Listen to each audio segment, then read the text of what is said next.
ವೀಕ್ಷಕರೇ, ಪಾಟೀಲ್ ನ್ಯೂಸ್ ಸುದ್ದಿ ಚಾನೆಲ್ಗೆ ಸ್ವಾಗತ ಸುಸ್ವಾಗತ.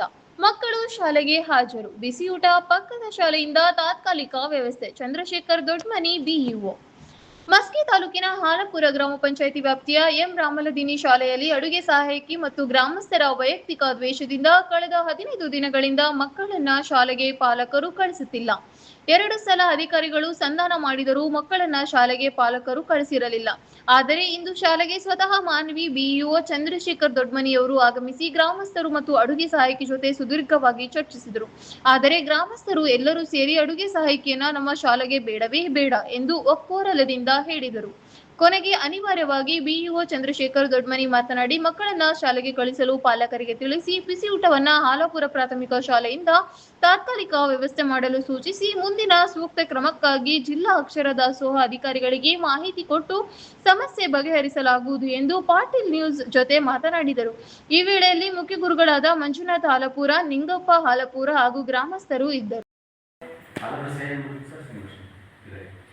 ಸಭೆಯಲ್ಲಿ ಆಡಳಿತ ಪಾಲಕರು, ಪೋಷಕರು ಮತ್ತು ಊರಿನ ಗಣ್ಯರು ಶ್ರೀ ಕಿರಿಯ ಪ್ರಾಥಮಿಕ ಶಾಲೆ ಎಂ ರಾಮಲದಿನಿಯಲ್ಲಿ ಬಿಸಿಯೂಟ ಸಿಬ್ಬಂದಿಯವರು ಮತ್ತು ಗ್ರಾಮಸ್ಥರ ನಡುವೆ ವೈಮನಸ್ಸಾಗಿ ಆ ಗ್ರಾಮಸ್ಥರು ಸದರಿ ಬಿಸಿಯೂಟ ತಯಾರಕರನ್ನು ಬದಲಾವಣೆ ಮಾಡಿದರೆ ಮಾತ್ರ ನಾವು ಶಾಲೆಗೆ ಮಕ್ಕಳನ್ನು ಕಳಿಸ್ತೀವಿ ಅಂತ ಅವರು ಪಟ್ಟಿಡಿದ್ರು. ಅವರ ಜೊತೆ ಕೂತ್ಕೊಂಡು ಸುಮಾರು ಅರ್ಧ ಗಂಟೆ ಅವರಿಗೆ ಮನವೊಲಿಸಲಾಯಿತು.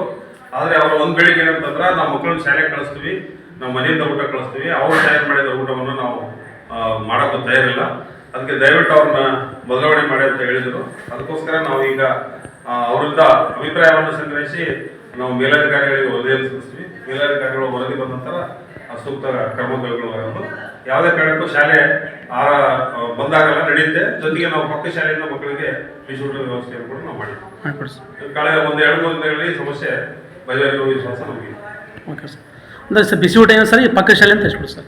ಎಸ್, ಇಲ್ಲಿ ನಮ್ಮ ಹಾಲಾಪುರ ಶಾಲೆಯಿಂದ ಸಂಬಂಧಪಟ್ಟ ಶಾಲೆಯಿಂದ ಈಗಾಗಲೇ ನಮ್ಮ ಬಿಸಿಯೂಟ ಅಧಿಕಾರಿಗಳು ಭೇಟಿ ನೀಡಿ ಹಾಲಾಪುರದಿಂದ ಒಬ್ಬ ಅಡಿಗೆಯನ್ನು ಹಾಕಿದ್ರು. ಅವರು ಕೂಡ ಬರಲತ್ತಾರೆ, ಇವರು ಹೋಗಲತ್ತಾರೆ. ಇದು ಸಮಸ್ಯೆ ಜಟಿಲ ಆಗ್ತಾ ಇದೆ, ಮಧ್ಯದಲ್ಲಿ ಮಕ್ಕಳಿಗೆ ತೊಂದರೆ ಆಗ್ಬೋದು. ಅದಕ್ಕೆ ನಾನು ತಾಲೂಕಾ ಬಿಒ ಆಗಿ ಪಕ್ಕದ ಶಾಲೆಯಿಂದ ತಾತ್ಕಾಲಿಕ ವ್ಯವಸ್ಥೆ ಮಾಡಿ ಬಿಸಿಯೂಟದ ಜಿಲ್ಲಾಧಿಕಾರಿಗಳಿಗೆ ಒದಗಿಸಿದ್ದೀವಿ. ಇನ್ನೇನು ಇದು 1-2 ದಿನದಲ್ಲಿ ಸಮಸ್ಯೆಗೆ ಸೂಕ್ತ ಪರಿಹಾರ ಕಾಣ್ತೀವಿ ಸರ್. ಒಟ್ಟಾರೆ ಈಗಲಾದರೂ ಅಟ್ಲೀಸ್ಟ್ ಶಾಲೆ ನೆಡ್ಲಿ ಸರ್, ಯಾಕಂದ್ರೆ ಮಕ್ಕಳ ಮೇಲೆ ಪರಿಣಾಮ ಇದೆ. ಶಾಲೆಗೆ ಮಕ್ಕಳು ಬರ್ತಾ ಇದ್ದಾರೆ, ಅವರ ಬೋಧನೆಗೆ ಯಾವ ತೊಂದರೆ ಆಗಿಲ್ಲ. ಊಟ ಯಾವುದೇ ಕಡೆ ನಿಲ್ಬಾರ್ದು ಉದ್ದೇಶದಿಂದ ನಾನು ಮನವೊಲಿಸಿದ್ದೆ, ಬಟ್ ಅವರಲ್ಲಿ ಯಾವುದೇ ಒಂದು ಸಂಧಾನ ಆಗಲಿಲ್ಲ. ಹಿಂಗಾಗಿ ನಾನು ಪರ್ಯಾಯ ವ್ಯವಸ್ಥೆಯನ್ನು ನಾವು ಮಾಡಿದ್ದೆ.